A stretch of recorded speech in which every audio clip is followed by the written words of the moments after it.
What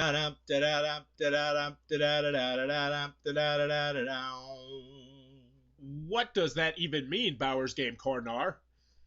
Ahoy there, YouTube! I'm back again today for another game review. Today I'm very excited to check out 12 Realms from Mage Company. This is for 1 to 6 players. Age is 11 plus. It'll take about 60 to 90 minutes to play. And in 12 Realms, you and your teammates, because this is a cooperative game, are going to be taking control of various different fantasy characters, such as Snow White and Robin Hood, and the Nutcracker and Joan of Arc. Oh, I didn't know if she was a fantasy character.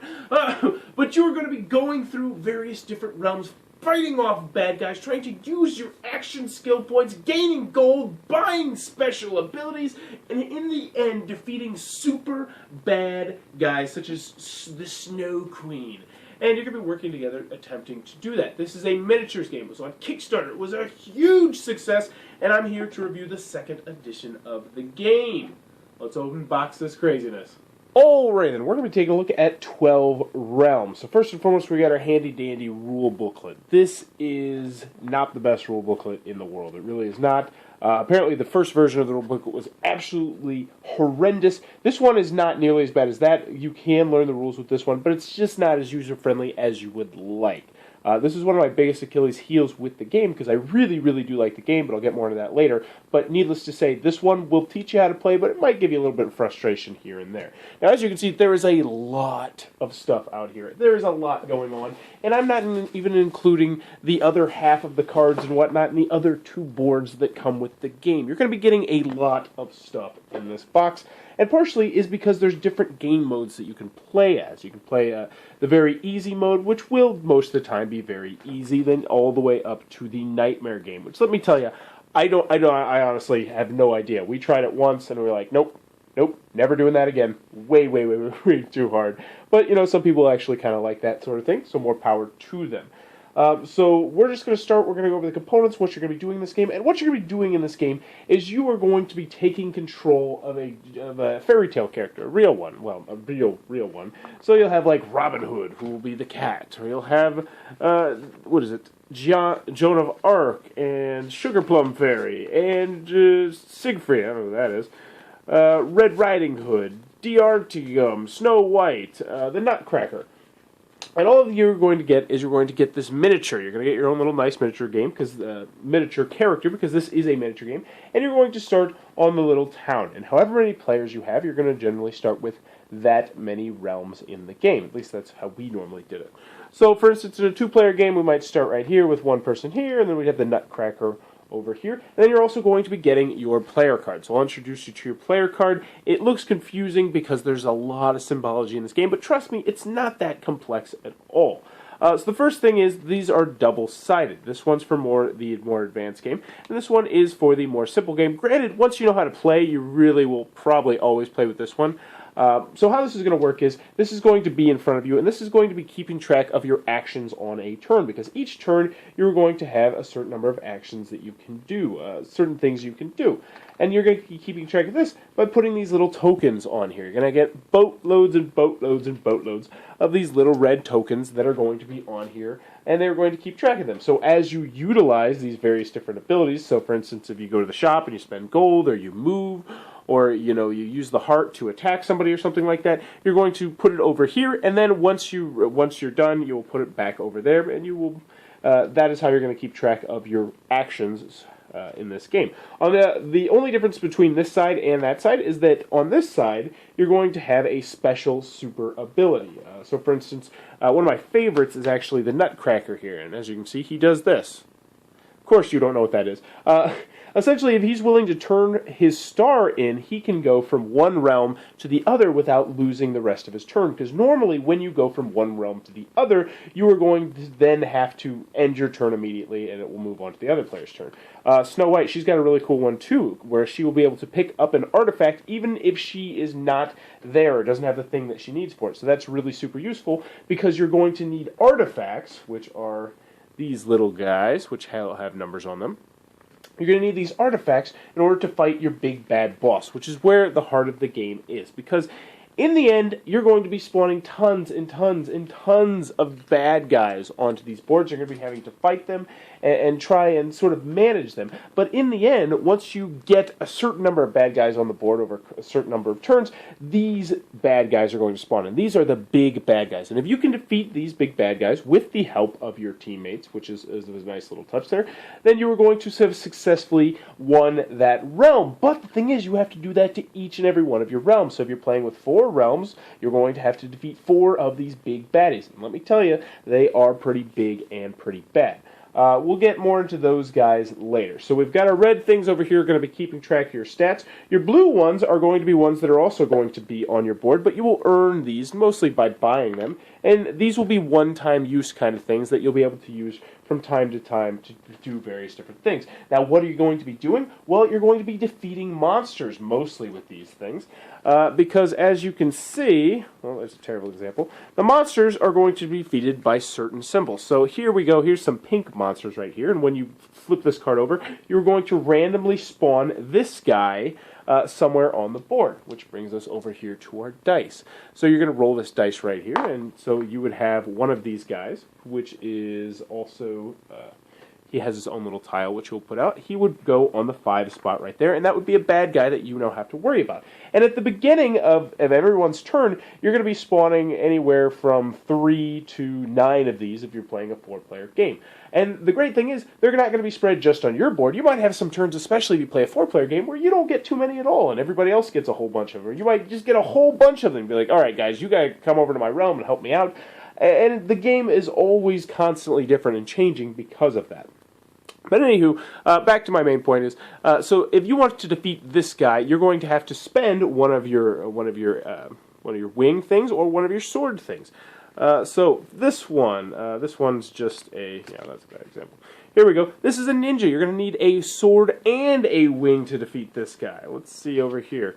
This guy right here, he is going to need a heart or a sword, but his cool ability is that if you slay him, you're instantly going to get 1 coin of gold. And gold is a valuable asset in this game because you're going to be able to go to the store and purchase things. Now, I do want to mention one of the expansions that I always play with just because it makes the game a little bit easier. And there is one thing in here that does not come in the base game, and that are going to be these 3 buildings, which are right here. As you can see, they look really nice and really cool. If I knew how to paint, I would paint these. These are actually part of the 12 Realms building pack. They were nice enough to include with it. But you'll set these places out, these little spots out there, and these are going to allow you to purchase things, but you have to have the coins to do it. But when you purchase them, they're normally going to give you a special ability. So this one, you instantly always are going to have an extra red star. I'm pretty sure that's what that one means. So you always are going to have an extra star, which means you might be able, well, that would be amazing, as I mentioned, if you were this guy, because that means you can just go from here to there every single turn without essentially having to spend your other star to do it.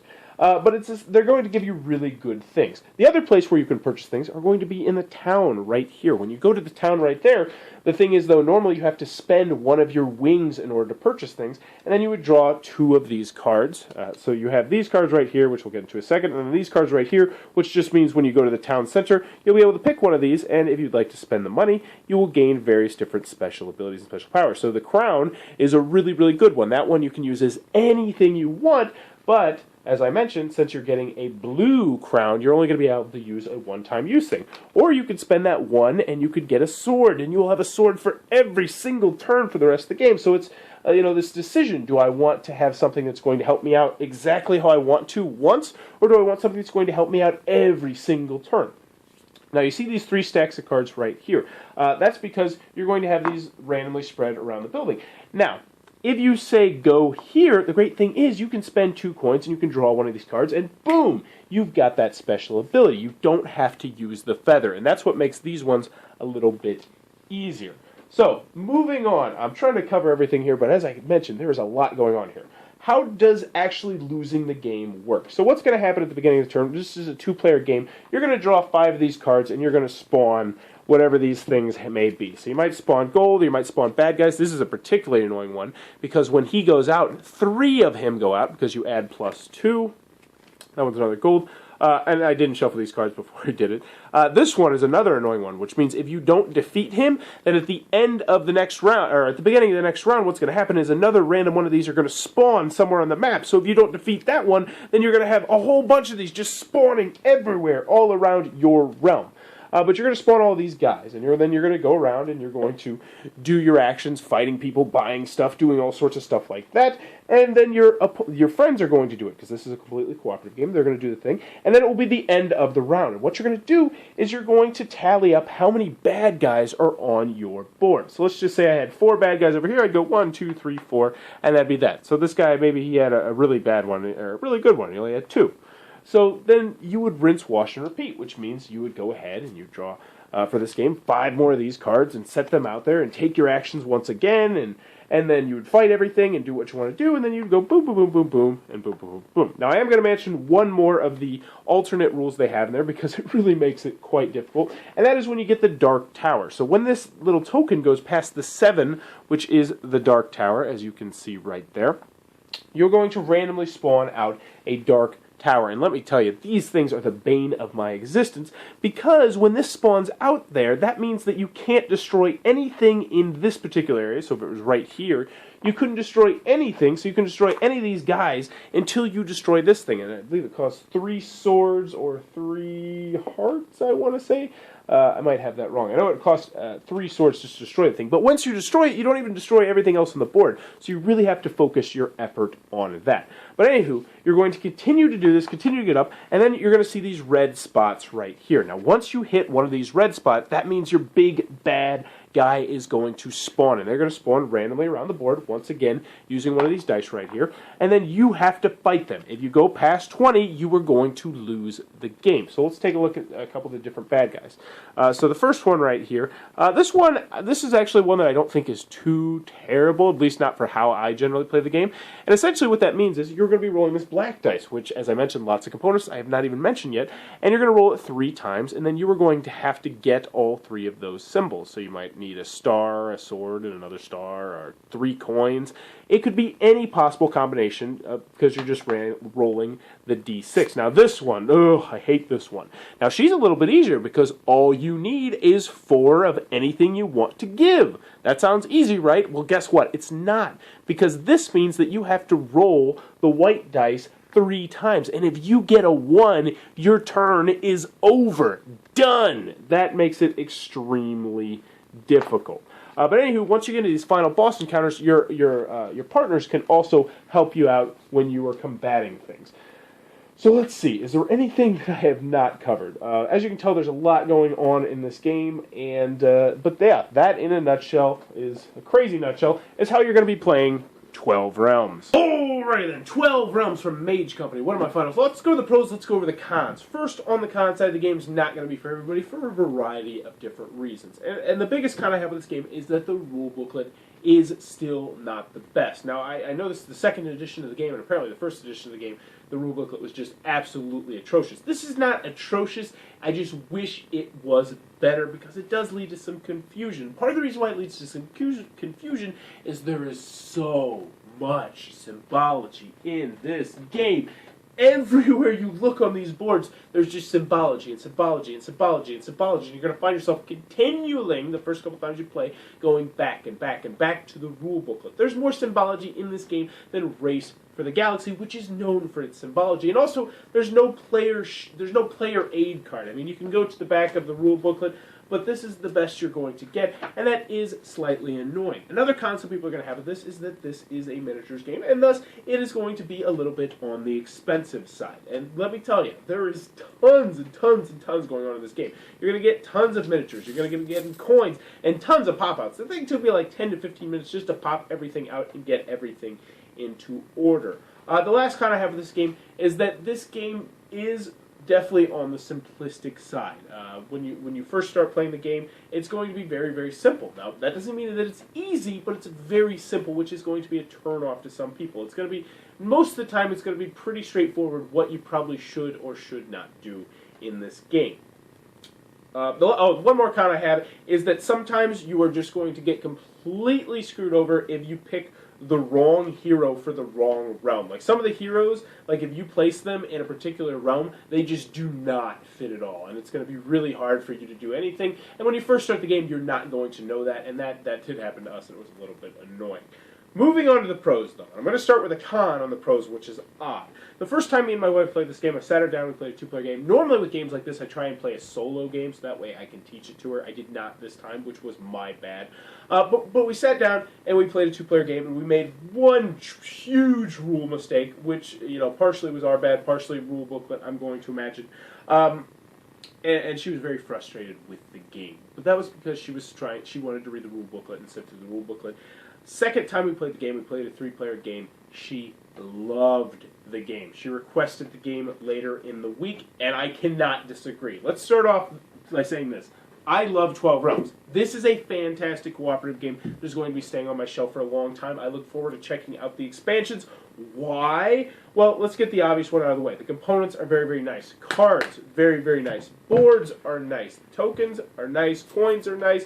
Everything about this game is nice, and oh yeah, it has nice-looking little miniatures. I don't paint, but hopefully, I'm going to ask somebody and see if they'll paint them for me. I really like everything component-wise in this game. Next, this game looks like it's going to be just this absolute huge bear of a game to try and understand. I mean, the middle part of this video, it should, normally those are like 5 to 6 minutes, and this one was like 11, just because there was so much to talk about. But when you're teaching someone this game, it's actually a very, very simple game. You don't need to teach them all the things. Like, I was trying to show you everything in the game, and with this, it's just like, oh, here's your action thing. This is how you're going to do that. If you want to go purchase something, you can go here. If you want to do this, you can kill stuff. But most of the stuff, when you first start the game, you're going to be setting out. Like, you're going to be flipping over the various different cards and setting things out and showing people the symbology. What I'm trying to say here is, if you are the guinea pig, the first person to play this game, and you understand how to play this game, it is very, very simple to teach other people, which is fantastic. This says ages 11 plus. I think that is complete bollocks, complete hogwash. I think you can teach this to a 7-year-old, no problem, especially because it is a cooperative game, which means you can work together to try and make those decisions. What else did I like about the game? I like the theme. I'm not really big into the artwork and the theme in this game, and I actually was. I really enjoyed the theme, the different monsters that are flying around. The artwork's still not my cup of tea, but I like the fact that each character had its own unique special ability. And after we played the first round with this, and then the first time with the special abilities, we're like, we are never going back to the base game. These special abilities, they're not that complex, and they are really, really cool, and they make your character feel different. And your characters already do feel very different because they have, this guy right here, he has a star. This guy doesn't have a star. He has 2 books. And that makes no sense to you at all if you're watching this video. Let me tell you, when you're actually playing this game, it really does make a difference. You're like, whoa, I should not be in this realm. How about you and I switch? I go over to that realm, you go over to this realm. But at the same time, you're constantly worried about this black peg of doom, which keeps coming down to that inevitable 20. And then you're trying to put it just right so it'll get to like 16, 17, 18, or 19, because you obviously don't want to get to 20, so you have to defeat this many guys, but you can't defeat too few guys or else it'll go to the wrong number, and there is tension in this game, and I like that an awful lot. Moving on, I want to mention one con that I don't think I mentioned, and this is a very luck-driven game. There's a lot of luck that will happen in this game. Which things you get at the shop, very luck-driven. Where everything spawns, very luck-driven. Which cards pop up, very luck-driven. Like you could have 4 realms, and you could have 4 things, or 5 things, or 6 things, or 6 things coming into one particular realm. That can happen. I have seen it happen. We got immediately crushed, which is going to be, a deterrent to some people, but don't let it be, because 12 realms is a lot of fun. This is going to be one of the first cooperative games, like cooperative big boy games, that I teach my son. I'm going to be keeping this on my shelf for a very long time because it is a blast. Take away the miniatures, I wouldn't even care because the gameplay itself is a lot of fun. 12 realms. Getting into it.